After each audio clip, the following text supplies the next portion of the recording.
Hello বন্ধুরা, welcome back to my YouTube channel twin ব্লগের সকল সদস্যকে স্বাগত জানিয়ে আজকের আরও একটা নতুন ভিডিও তোমাদের সঙ্গে শেয়ার করতে চলে এলাম। তো বন্ধুরা দেখো, জানি অনেক দিন হয়ে গেছে, কি করবো বলো, ভিডিও এডিট করার সময় হয়ে উঠছে না, তাই দেওয়া হয়ে ওঠেনি। কিন্তু বিশ্বাস করো, গ্যালারি ভর্তি ভিডিও রয়ে গেছে। যাই হোক, তাও একটা একটা করে তোমাদের সঙ্গে শেয়ার করছি। পয়লা বৈশাখের দিন আমরা কি কি করলাম সেটাই তোমাদের সঙ্গে শেয়ার করছি। দেখো আমরা এই যে বেরিয়ে পড়েছি। ছুটকিকে বললাম যে একটু গিয়ে রাস্তার সামনে দাঁড়া, তারপর আমি যাচ্ছি। তো ছুটকি রীতিমতো আমার কথা মতো দাঁড়িয়েছিল, আর আমি তারপরে এসে ওর সাইকেলে করে এই যে দুজনে বাজার করতে চলে যাচ্ছি।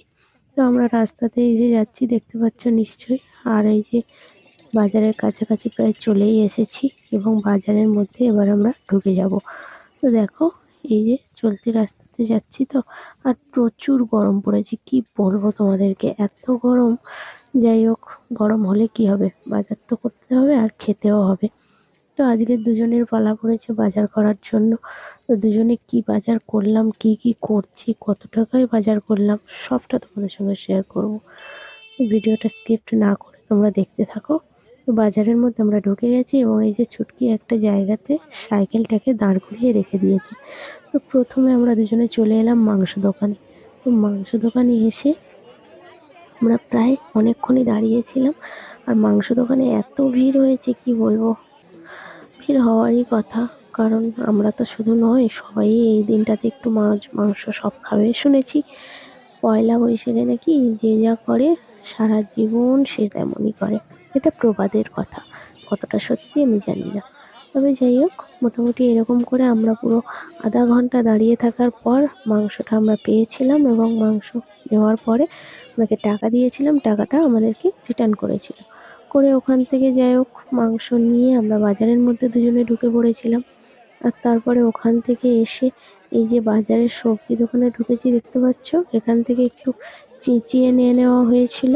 আর হ্যাঁ, আরো একটা কথা বলে রাখি তোমাদেরকে, আমরা অল্প অল্প করেই বাজার করেছিলাম, ঠিক আছে? কারণ আমরা 500 টাকার মধ্যে পুরো বাজার কমপ্লিট করব, এরকম একটা প্ল্যানিং করেছিলাম। তো যাই হোক, তারপরে ওখানে চেঁচিয়েও নিয়ে নিয়েছিলাম, পটলও এখান থেকে নিয়ে নিয়েছিলাম। আর তারপরে ওখান থেকে না পাশে চলে এসেছিলাম একটু টমেটো নেওয়ার জন্য। যাই হোক, এখানে একটু বেছে বেছে মোটামুটি টমেটোও নিয়ে নিয়েছিলাম। আর তারপরে আমরা বাজারের মধ্যে একটু ঢুকে যাচ্ছি মাছ কেনার জন্য, ঠিক আছে?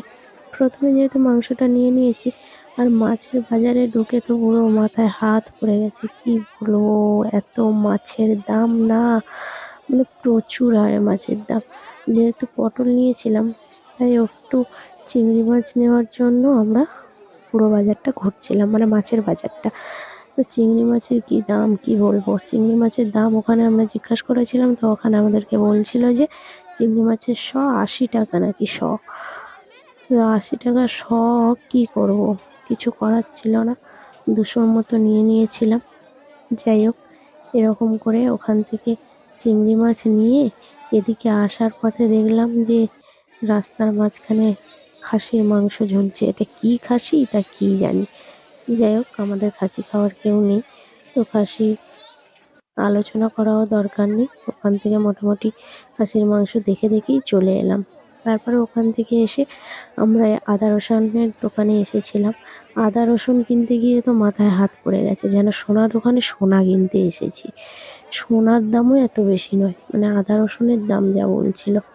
তো কী করবো, এত বেশি হোক আর কমই হোক, আমাদেরকে তো কিনতে হবে আর খেতেও হবে। যাই হোক, এখান থেকে আদা রসুন মোটামুটি নিয়ে নিয়েছিলাম 200 করে, 400-র মতো করে নিয়ে নিয়েছিলাম। আর আদা রসুন বিক্রি করার লোকটা যা খ্যাটখ্যাট করছিল, কি বলবো, ছুটকি তো প্রায় রেগেই গেছিলো, এমনি প্রচুর গরম পড়েছে, আর এই গরমের মধ্যে উনিও যেন কেমন ক্যাক ক্যাক করছিল। তো আমরা আর কোনো সাড়া না করে ওখান থেকে চলে এসেছিলাম পাশের দোকানে। এসে ওখানে 10 টাকার মতো একটু ধনেপাতা নিয়ে নিয়েছিলাম, নিয়ে তারপরে ওখান থেকে আমরা বেরিয়ে, মানে বাজার থেকে বাইরের দিকে একটু বেরিয়ে এসেছিলাম। আসার পরে হঠাৎ আমাদের মনে পড়লো যে ক্যাপসিকাম নেওয়া হয়নি। তো আবারও ভিতরের দিকে গেলাম, ভিতরে বলতে একটু সামনের দিকে গিয়ে ওখানে চুটকি একটা ক্যাপসিকাম নিয়ে নিল। একটা ক্যাপসিকামের দাম তো প্রায় বলছিল 20 টাকা। এই যে ছোট্ট মতো একটা ক্যাপসিকাম দেখতে পাচ্ছ, এটার দাম বলেছে 20 টাকা। যাই হোক, মোটামুটি 1 টাকা কম দিয়ে ক্যাপসিকামটা নিয়ে নিয়েছিলাম। বলেছিলাম যে 1 টাকা পরে নিয়ে নেবে। তারপর ওখান থেকে বেরিয়ে আমরা মিষ্টি দোকানে এসেছিলাম। মিষ্টি দোকানে তো জাস্ট বাজারের থেকেও অসম ধরনের ভিড়, মানে ওখানে জাস্ট ঢুকতেই পারছিলাম না। যাই হোক গাদাগাদি করে, যাই হোক ঠেলাঠেলি করে, যেন ভিড়ের মধ্যে না যেন মেলায় ঘুরতে এসেছি এরকম অবস্থা মনে হচ্ছিল মিষ্টি দোকানে। ঠেলাঠেলি করে যাই হোক ভিতরের দিকে একটু ঢুকলাম। ঢুকেও দেখো যে মিষ্টিটা নেওয়ার জন্য ঢুকেছি সেই মিষ্টিটাই এদের এখানে ছিল না। এদের এখানে ছিল না বলতে এখানেই থাকে, মানে সেই মুহূর্তে ছিল না। তো তার জন্য দুজনে প্রায় 10 থেকে 15 মিনিট দাঁড়িয়েছিলাম ওই মিষ্টিটা আনার জন্য। তো বললাম, তো যাই হোক 10-15 মিনিট দাঁড়িয়ে থাকার পরে এই যে মিষ্টিটা এসেছে, এই যে দেখছো গোল লাল মতন মিষ্টিটা, এই মিষ্টিটাই আমরা নিয়ে নিয়েছিলাম। মানে আমরা এই মিষ্টিটা খেতে ভালোবাসি এই আর কি। তো আমরা ভালোবাসি মানে ঠাকুরকে পূজাতে দেবো, দিয়ে তারপর আমরা খাবো। তো যাই হোক মিষ্টিটা তারপরে ওখান থেকে নিয়ে নিয়েছিলাম, নিয়ে আমরা ওখান থেকে বেরিয়ে গেছিলাম। ওখান থেকে বেরিয়ে সাইকেলটা যেখানে রেখেছিলাম সেখানেই চলে এসেছিলাম। এসে সাইকেলটা ওখান থেকে ছুটকিকে নিয়ে নিতে বলেছিলাম, আর তারপরে ও সাইকেলটাকে নিয়ে ওখান থেকে বেরিয়ে এসেছিল। আর আমি ওকে বলছিলাম যে তুই হেঁটে হেঁটে চল, যেহেতু প্রচুর বাজার করা হয়ে গেছে আর চালাবার প্রয়োজন নেই। তো আসার পথে মানে দোকানে দেখছিলাম যে কুস্তে বিক্রি হচ্ছে, শুনেছি বছরের প্রথম দিন নাকি কুস্তে নিয়ে গেলে ভালো। লোকের মুখে শুনেছি, আমি সঠিক জানি না। যাই হোক লোকের কথা। তো ওরকম মোটামুটি কুস্তে বিক্রি হচ্ছিল, কুস্তে একটা নিয়ে নিয়েছিলাম, ঘরে এমনিতে প্রয়োজনও ছিল।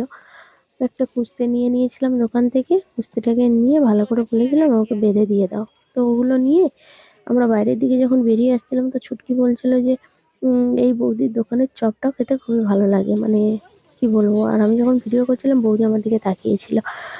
ঘরে গিয়ে তো কিছু একটা খেতে হবে, তাই ছুটকিকে বললাম যে ঠিক আছে তাহলে চপ নিয়ে নে। তো ছুটকি চপ নিয়ে নিয়েছিল, আর তারপরে ওখান থেকে আমরা সেই একই রাস্তা ধরে বাড়িতে পৌঁছে গিয়েছিলাম। তো দেখতে পাচ্ছ নিশ্চয়ই আমরা বাড়িতে চলে এসেছি। তারপরে ছুটকি আমাকে বলল যে এগুলো নিয়ে তুই ঘরের মধ্যে যা, আমি যাচ্ছি। মানে ও যেহেতু সাইকেলটাকে চালিয়ে এনেছে আর আমি বসে বসে এসেছি, ওই জন্য ওর প্রচুর কষ্ট হচ্ছিল। আর রোদও তো প্রচুর পড়েছিল। তো ও এসে একটু বসে রেস্ট নিচ্ছিল, আর আমি ব্যাগগুলো নিয়ে ভিতরে ঢুকে গিয়েছিলাম। মানে মাংস মাছ চিংড়ি এর মধ্যে ছিল, তো সেই জন্য আর দোকানের ভিতর থেকে ঢুকিনি। আমি একটু মানে ব্যাক সাইডের একটা রাস্তা রয়েছে এই যে দেখো, তো পিছন দিক দিয়ে এরকমভাবে ঘরে ঢুকে গিয়েছিলাম। আর ঘরে ঢুকে দেখি মা এখানে মোটামুটি রান্নার জোগাড় শুরু করে দিয়েছে।